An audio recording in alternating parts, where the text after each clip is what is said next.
Welcome to Coach's Corner. I'm Rhonda Wardlaw. Well, the midshipmen of the United States Naval Academy hockey team ended their season on a high note this year as the Mids became the champions of the 34th annual Crab Pot tournament.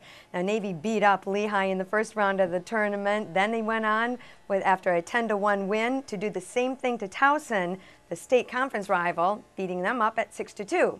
Then, with those latest two new wins, needless to say, Navy finished the season with an overall record of 22-11-1 and a conference record of 9-5-1. And joining me, I know you won't take credit, but I'm going to give it to you, Coach Fox, Michael Fox, with the Navy hockey team. Always great to have you here. Good to be here, as always. You know, every time we have you on this program, not only do I learn something new about this amazing team, but the spirit of the players is just incredible and infectious.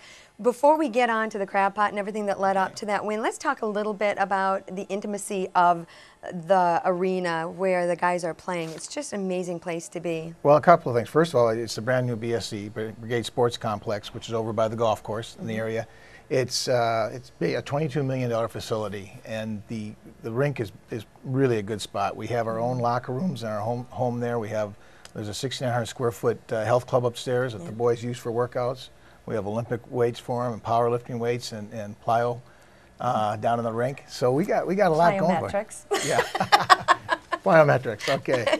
And doing that coach talk on us. Yeah, I know. But it's like a home for the boys away from home. They come across the river there, and of course they live with us from about August to they still are with us now on their own. But we meet with them now one-on-one and just talk to them about the season. And meanwhile, they do their off-season workouts on their own. Well, let's talk about that grueling season. And is it the longest of all of the club sport seasons? In most cases, yeah, it is one of the longest sports altogether because you cross over 2 seasons of other teams, and you know, hockey isn't something you like any sport, but you just don't jump on the ice and go play games as a rule and expect to be, you know, good at it, right, or you know, come out in the winning way. So it takes a while to build up the momentum. But August to February. Yeah, it's about end of August, and we close basically. It would be our nationals are about the second week in March, third week in March there. So that's when the season officially ends for us.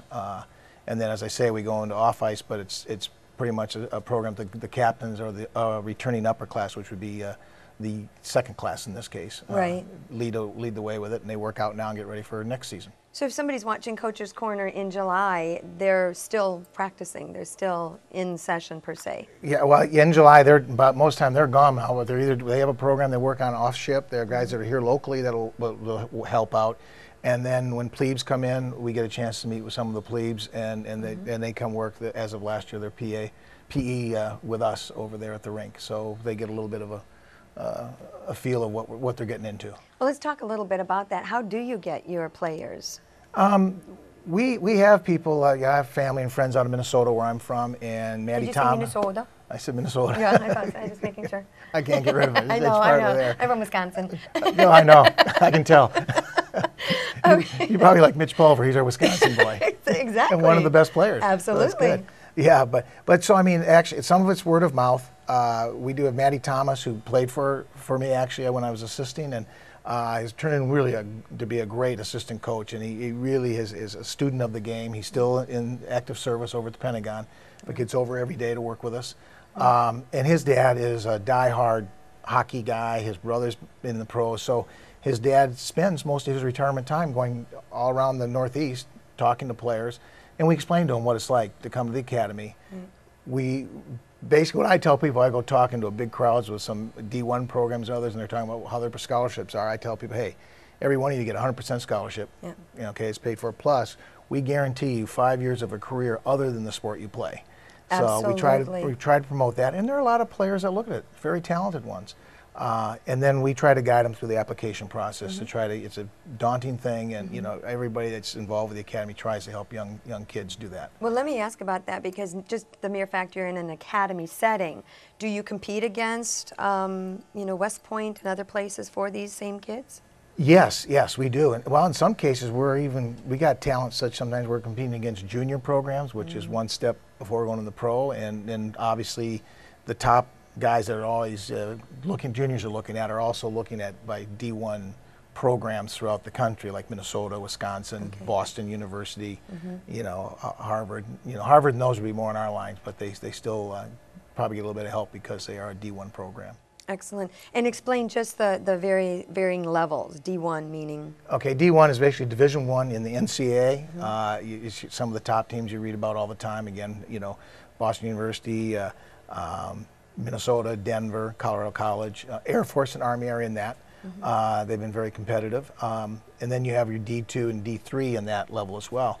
We're ACHA D1, which is American Collegiate Hockey Association. And gap is really getting bridged. We're getting more and more talented players, and some of the public schools that have ways of getting some support money, they seem to get some good kids in on ACHA isn't supposed to give scholarships, but there are ways schools work with it through other benefit programs. So in the higher echelons, there's a lot of D1 ACHA that can compete at the D1 level on one end. Penn State, for example, is a team that just has announced that they're going to go NCAA D1. Probably they'll go into a Big Ten conference that will be formed. But they've been good rivals of ours and been in the league for a long time. Absolutely. So.